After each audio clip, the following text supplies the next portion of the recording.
আসসালামু আলাইকুম সবাইকে। অপবাদের আড়ালে প্রেম গল্পের 4 নাম্বার পার্ট। তো বেশি কথা না বলে চলুন গল্প শুরু করা যাক।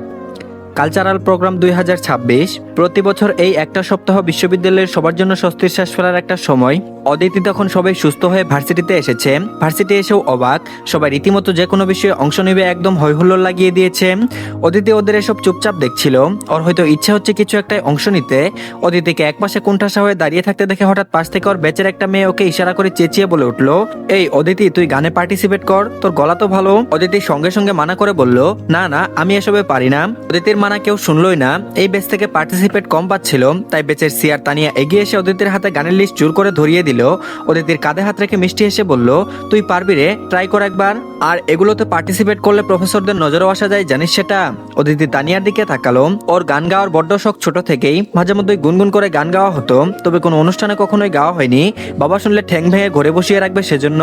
হঠাৎ অদিতির মত বদলে গেল। ও কেন যেন উঠতে ইচ্ছে হলো, কে জানে। ও আনমনে ভেবে ওরা যেহেতু জোর করছে, গিয়েই ফেলা যাক। ও তাই এবার হালকা হেসে মাথা নাড়িয়ে সম্মতি দিল। হাতে গানের লিস্টটাই সাইন করে দিতে দিতে বলল, গানের জন্য আমার কাছে ইনস্ট্রুমেন্ট নেই, ভার্সিটি থেকে কি দিবে এগুলা। তানিয়া অদিতির হাত থেকে সাইন করা লিস্ট নিয়ে জমা করলো বাকি লিস্টের সঙ্গে, তারপর বলল, হ্যাঁ দিবে, তুই চিন্তা নিস না। কথাটা বলেই অদিতির কাঁধে চাপড় দিয়ে আবারও চলে গেল সামনে। তারপর বলল, গানের প্র্যাকটিসের জন্য ডাকছে তোমাদের। জুনিয়র ছেলে এসে বলে গেল অদিতিদের ক্লাসরুমে। তানিয়া যেহেতু ওদের এই কাজের ভলেন্টিয়ার, তাই ও সবাইকে খুঁজে খুঁজে ডেকে নিয়ে গেল অডিটোরিয়ামে। ওখানেই সামনের দুদিন গানের আসর বসবে। অডিটোরিয়ামে ইতিমধ্যে অনেকগুলো গিটার, ড্রাম, মিউজিক ইনস্ট্রুমেন্ট রেখে দেওয়া। অদিতি গিয়ে দাঁড়ালো সবার মাঝে। তানিয়া অদিতিকে দেখে পাশের কয়েকটা ইনস্ট্রুমেন্ট দেখিয়ে দিয়ে বলল, অদিতি, এখান থেকে চুজ করে নে ইনস্ট্রুমেন্ট আর প্র্যাকটিস করা শুরু করে দে। অদিতি মাথা নাড়ালো। ও ধীরে ধীরে হেঁটে সবগুলো গিটার নড়েচড়ে দেখছিল। এখানের মধ্যে একটা নীল রঙের গিটার ভীষণ সুন্দর, সবগুলোর মধ্যে থেকেও ভীষণ দামিও মনে হচ্ছে। অদিতি খুশি হয়ে সেটাতেই হাত দিল। ভারী গিটারটা তুলে নিল নিজের হাতে। ওড়না ভালো করে সামলে একটা চেয়ারে বসে গিটারের স্ট্রিং এর হাতে নাড়িয়ে টুংটাং শব্দ করতে হঠাৎ অডিটোরিয়ামে ঢুকলো অদিতির বুকের কাঁপুনি উঠিয়ে দেওয়ার সেই ছেলে, সেই ধ্রুব ইয়ামিন। সে একটা হাঁটার নিজস্ব ভঙ্গি, গলায় ঝোলানো স্টার শেপের লকেট, মাথার চুল এলোমেলো, আজও গায়ে মলিন টি শার্ট। ধ্রুব অডিটোরিয়ামে আসার সঙ্গে সঙ্গে হল জুড়ে একটা শেরগোল ছিল, সেটা মুহূর্তেই বন্ধ হয়ে গেল। সবাই তাড়াহুড়োভাবে ব্যস্ত হয়ে যায় যার যার ইনস্ট্রুমেন্ট ঠিক করতে। ধ্রুব নিজের মতো করে হেঁটে গিয়ে বসলো নিজের জন্য সবসময় বরাদ্দ করে রাখা চেয়ারটাই। অদিতি ধ্রুবকে দেখছে, সঙ্গে অনুভব করছে সেই একই যন্ত্রণাদায়ক বুকের কাঁপুনি।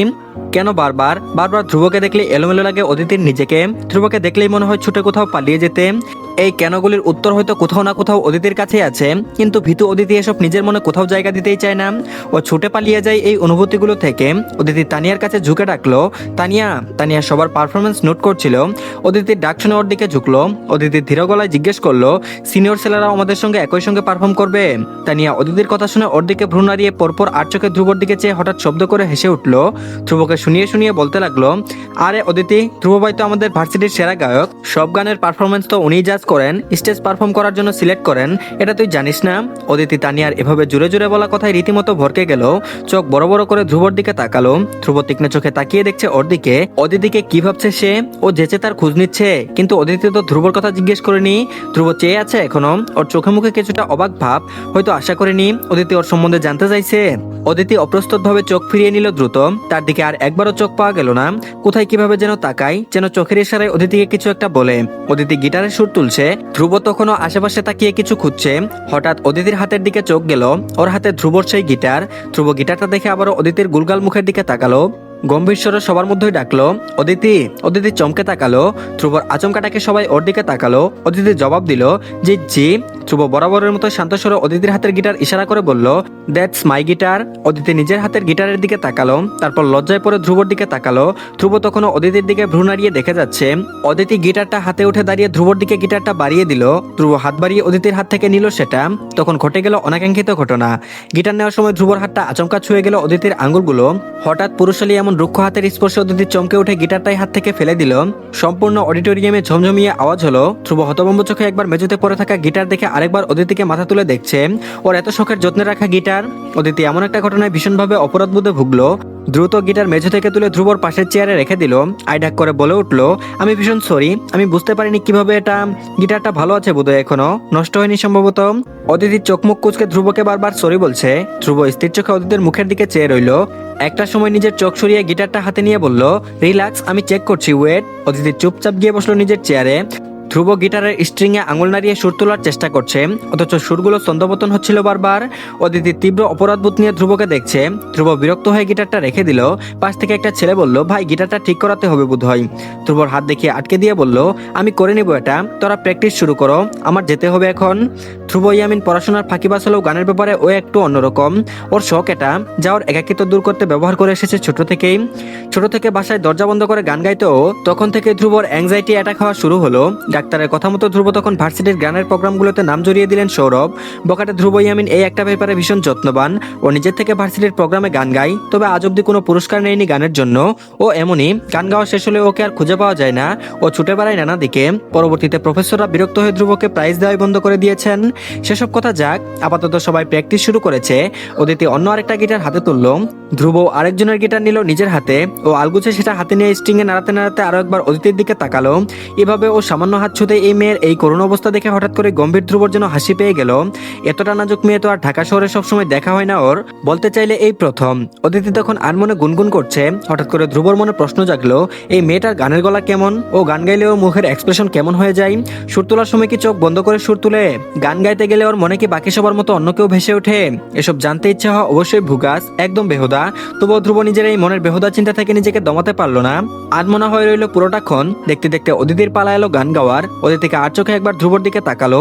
ও ধ্রুবর সামনে গান গাইবে, মনে মনে অদ্ভুত একটা অস্বস্তি হচ্ছে ওর। তবুও অদিতি উঠে দাঁড়ালো, গিটারের গানের সুর তোলার চেষ্টা করলো, তারপর চোখ মুজে গলা ছাড়লো। তখন তোমার 21 বছর বোধ হয়, আমি তখন অষ্টাদশীর ছোঁয়াই। ধ্রুব পিপাসুর দৃষ্টিতে স্থির চেয়ে রইল অদিতির দিকে, ওর বুঝে থাকা চোখ দুটোর দিকে, ওর চিকন ঠোঁটের দিকে। গ্রামের ওই সাধারণ মেয়ের ছোট ছোট অসাধারণ বৈশিষ্ট্যগুলো ধ্রুব ইয়ামিনকে ক্রমশ জড়িয়ে নিচ্ছে নিজের নেশায়। অদিতি আবারও গান ধরলো।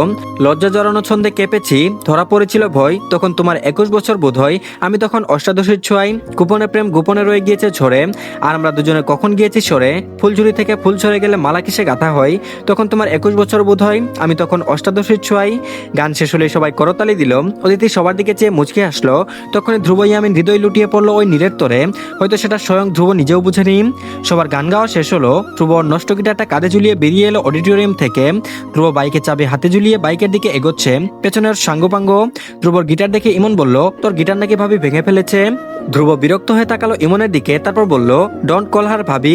ইমন হেসে ফেললো, তারপর বলল, যে গিটার তুই আমারে ছুঁতেই দিসনি কোনোদিন, গিটারের উপর ছোটবেলায় লিখে রাখতি ডোন্ট টাচ।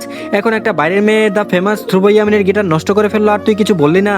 তুই আমাদের সেটা বিশ্বাস করতে বলছিস, তাই তো?